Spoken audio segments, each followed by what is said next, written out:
Bagi bonus tiap semester, apakah boleh Kak Sam? Nah, tonton sampai habis sebelum kamu mulai bagi-bagi bonus.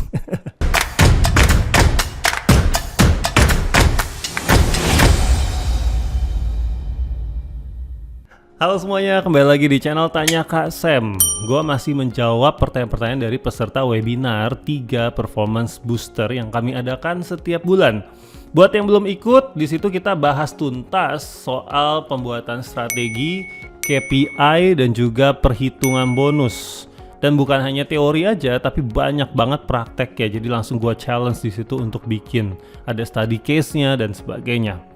Plus tentunya ada template-template yang menarik untuk menghitung bonus dan kenaikan gaji. Ya, nah ini pertanyaan yang banyak gue dapat juga dan ada klien kita juga yang menerapkan ya. Jadi kita bisa sharing. Apakah bisa atau boleh pembagian bonus itu dibuat per semester? Jawabannya boleh-boleh aja.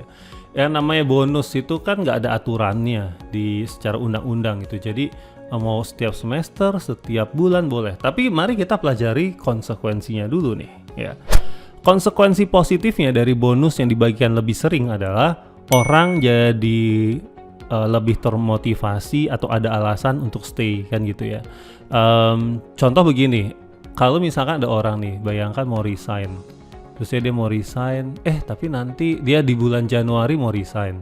Terus dia mikir, tapi bentar lagi di bulan apa? Lebaran bulan apa sih biasanya? Lebaran bulan apa? Nggak tentu ya. Ya misalkan nanti ada Lebaran gitu ya, ada THR gitu ya. Terus dia nggak jadi resign gitu kan. Terus ya dia mau resign di bulan Juli. Terusnya ada bonus nih semesteran. Dia nggak jadi resign lagi. Terusnya dia mau resign lagi di bulan Oktober. Terusnya dia mikir lagi, tanggung nih 2 bulan lagi, mau ada keluar lagi bonus gitu misalnya. Nah itu adalah salah satu konsekuensi positifnya tuh. Jadi membuat orang jadi kayak, aduh tanggung nih mau resign gitu. Kalau di kantor saya yang lama, itu gajinya itu kita ada berapa kali ya? 13,5 kali gaji.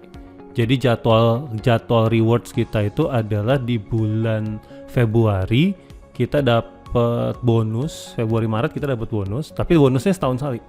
Habis itu di bulan April atau Mei itu kita dapat namanya uang tunjangan cuti besarnya setengah kali gaji. Enak bener ya kalau dipikir-pikir zaman dulu. Habis itu THR pasti kalau gua kan THR-nya ikutin Natal ya, jadi Desember. Habis itu ada apa lagi ya? Ya itulah kurang lebih gitu. Jadi kayak ada banyak momen-momen di mana kita dapat reward sehingga mau keluar tuh kayak rasanya tuh sayang gitu ya. Itu konsekuensi bagusnya. Tapi ada juga nih yang harus diperhatikan kalau mau menerapkan hal-hal seperti tadi. Dimana perhitungannya berarti kan akan jadi lebih sering ya, perhitungan bonusnya jadi lebih sering gitu. Nah ini kuat nggak timnya untuk ngitung itu gitu. Jangan sampai kita udah terlanjur janji ke karyawan, ya bonus setahun 2 kali, tapi kita nggak bisa penuhi bukan karena nggak ada uang ya, tapi karena kita nggak punya kapasitas untuk menghitung KPI-nya berapa nilainya, perhitungan bonusnya gimana gitu. Kalau baru 5 orang, 10 orang mungkin masih gampang deh. Cuma kalau kalian udah punya orang 20 aja, itu aja menurut saya udah lumayan rumit itu. Ya. Kecuali kalau kalian udah punya sistem yang rapih dan sebagainya sehingga anytime kalian mau lihat pencapaian KPI seseorang itu bisa didapatkan, ya silakan. Kalau kayak gitu mah bagi bonus tiap bulan pun juga bisa. By the way, ada juga klien kita yang minta tolong ke kita, dia memang mau tetap bonus itu setiap bulan gitu, bonus setiap bulan. Lalu kita pilah-pilah tuh akhirnya, oke, untuk bonus setiap bulannya ini nih pakai dasar KPI yang mana gitu, karena nggak semua KPI bisa diukur per bulan gitu.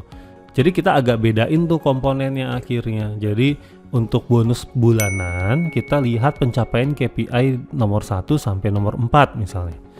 Lalu untuk bonus yang tahunan kita pakai KPI semuanya. Nah again, konsekuensinya apa? Tim HRD-nya harus kuat ngitungin kayak begitu setiap bulannya. Karena Kalau ini ngitungnya lama, ngitungnya salah, akhirnya timbul masalah. Ya orang malah tadinya kita mau nyenengin tim, tapi akhirnya tim kita setiap bulan itu cuman repot atau terganggu karena kayak perhitungan bonus gua salah deh. Kok bonusnya nggak keluar-keluar ya? Lama nih ngitungnya bulan ini. Jadi distractionnya terlalu banyak gitu. Kalau misalkan tim kita nggak kuat, tim HRD-nya terutama nggak kuat, ya. Jadi pastikan dulu deh tim HRD-nya kuat atau enggak. Caranya gimana? Simulasi, ya. Simulasi dulu aja, coba aja lihat. Oke tim HRD kamu atau siapa PIC-nya, coba kamu mulai dari sekarang saya mau lihat kamu butuh waktu berapa lama untuk mengumpulkan data-data pencapaian KPI semua orang, lalu menghitung bonusnya dan mendistribusikan bonusnya. Kira-kira butuh berapa lama tuh? Coba lihat tim KPI kita atau tim HRD kita butuh waktu berapa lama. Misalkan ternyata untuk melakukan itu semua mereka butuh 1 bulan. Terusnya kita mau keluar bonus tiap bulan. Berarti kan nggak masuk di akal gitu. Bonus bulan ini akan dapatnya akhir bulan depan dan seterusnya. Dan kerjaan HRD nanti yang ada cuma ngitungin bonus mulu gitu. Ya. Jadi it really depends seberapa complicated teman-teman punya KPI, jumlah karyawan dan sistem yang tersedia gitu sih. Nah berikutnya lagi konsekuensinya begini, ketika kita terlalu sering untuk mengeluarkan bonus, padahal ada KPI yang memang butuh waktu untuk dicapai.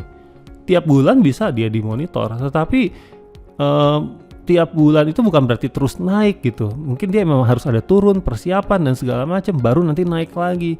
Jadi kalau misalkan terlalu sering, takutnya konsekuensinya adalah mentalnya begini nih.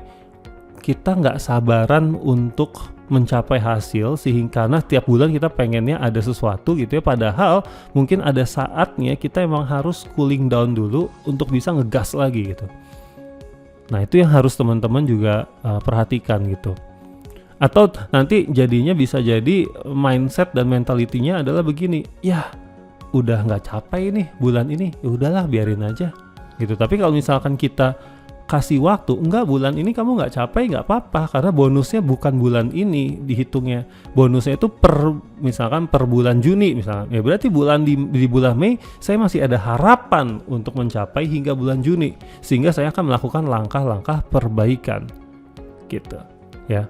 Dan ada tingkat komplikasinya lagi adalah apakah kalau saya udah dapat bonus di bulan ini itu berarti saya pencapaiannya diakumulasikan ke bulan depan. Nah itu pun juga harus dipikirin loh ya. Jadi banyak sekali kekompleksannya kalau kita terlalu sering membagi-bagikan bonus. By the way satu lagi sih, bukan hanya tim HRD tapi tim finance-nya juga yang akan direpotkan. Nah seberapa kuatkah tim kita untuk itu ya teman-teman yang lebih tahu di kondisi perusahaannya masing-masing. Oke. Nah kalau saya pribadi kalau ditanya sarannya gimana, saya melihat tetap bonus itu tahunan. Kenapa? Karena saya merasa juga belakangan ini setahun gak kerasa. Semua begitu cepat, sebegitu dinamis gitu ya. Ketika menjadi semesteran aja bonusnya dibagi, buat saya itu kayak gamenya tuh masih nanggung gitu. Tapi terus kita kayak udah mau celebrate atau udah kayak mau menyudahi gitu. Jadi kayak moodnya bagi saya tuh kayak ini faktor feeling ya, emang nggak terlalu logis nih. Kali ini saya ngomong nggak terlalu logis, tapi bagi saya kayak moodnya udah jadi kayak ya udah turun gitu. Tapi kalau misalkan di akhir tahun semangatnya yang saya rasain juga di tim saya adalah ya kita capai nih, mumpung masih ada waktu, ayo kita coba kejar lagi gitu. Itu yang semangat yang mau ditanamkan di sana gitu. Kita punya waktu yang cukup untuk mencapai target yang stretch. Itu sih. But again, teman-teman yang lebih tahu kondisi kalian masing-masing, silahkan saja mau menerapkan yang mana. Sampai jumpa.